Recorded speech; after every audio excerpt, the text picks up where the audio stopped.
Ciao a tutti, parliamo dei mitici anni '80. Chi era adolescente in quel periodo sicuramente avrà già riconosciuto la famosa musichetta di Pac-Man, che non fu però l'unico videogioco a tenerci incollati davanti a un video. Se siete curiosi, seguitemi. Siamo nel 1980. È innegabile che Pac-Man debba avere un posto sul podio virtuale di sempre. Nato come titolo arcade da sala giochi, si è rapidamente diffuso su altre piattaforme, andando anche a costituire quasi un brand a sé stante. Con la crescente popolarità sono uscite fuori alcune curiosità davvero interessanti e inattese che hanno contribuito a scolpire Pac-Man nell'immaginario collettivo di tutti. Semplice, divertente e infinito, tre ingredienti che difficilmente possono annoiare un videogiocatore. Pensate che Pac-Man è anche da record, infatti nel 2005 è entrato nel Guinness World Record come videogioco commerciale di maggior successo nella storia. 1981. Parliamo di Donkey Kong. C'è chi lo scimmione lo ha scoperto in un secondo momento su Mario Kart, dove non è certamente tra i personaggi più amati, ma la storia di Donkey Kong affonda le radici ben più in là nel tempo.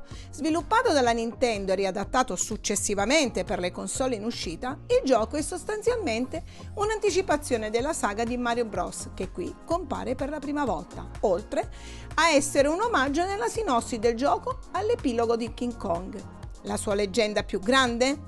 La traduzione del nome Donkey, che in molti associano ad un errore di spelling rispetto all'inglese Monkey, versione più volte però smentita dal suo creatore, il leggendario Shigeru Miyamoto. 1984. Tetris. Giusto per non perdere molta competitività, parliamo di Tetris, nato in Russia in piena crisi videoludica e al contempo uno dei giochi più open source della storia. Anche qui troviamo gli stessi ingredienti della ricetta vincente di Pac-Man, con la componente logica che ha segnato l'avvio di un nuovo filone, ossia quella dei rompicapo. Immortale e intramontabile, un evergreen che non stanca e non stancherà mai di farci compagnia. Un gruppo di ricercatori ha dimostrato che i giocatori di Tetris godono di straordinarie capacità cerebrali, quindi possiamo dire che giocare a Tetris fa davvero bene.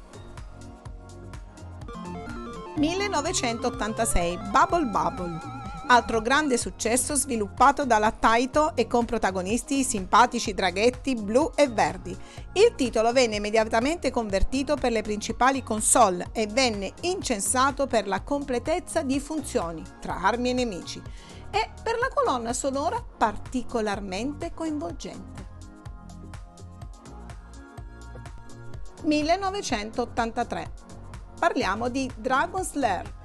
Più che per la storia, Dragon's Lair è salito agli onori della cronaca per essere stato il capostipite dei giochi Laserdisc, contrassegnati da una grafica animata, da cui poi è stata ricavata anche la serie televisiva. A dimostrazione di quanto esso sia stato d'esempio e cruciale per il genere videoludico, il nome Dragon's Lair identifica oggi la più grande community italiana sui giochi di ruolo.